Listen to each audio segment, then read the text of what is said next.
Don't throw the pump away if it flows slowly. We can clean it up. Try to recover its flowing speed. First, clean the surface with brush. Remove the protective cover from the bottom. It's also very dirty and block the water flow.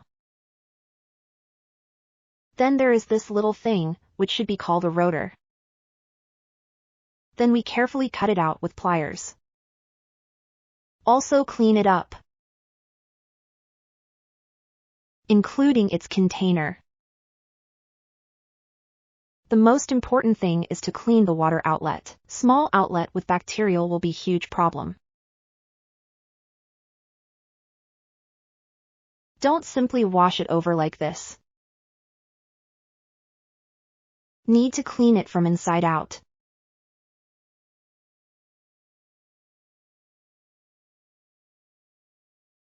We assemble the water pump.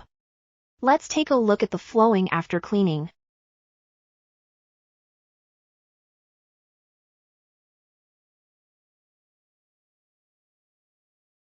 Wow, significantly improved. Well, we save a pump cost today.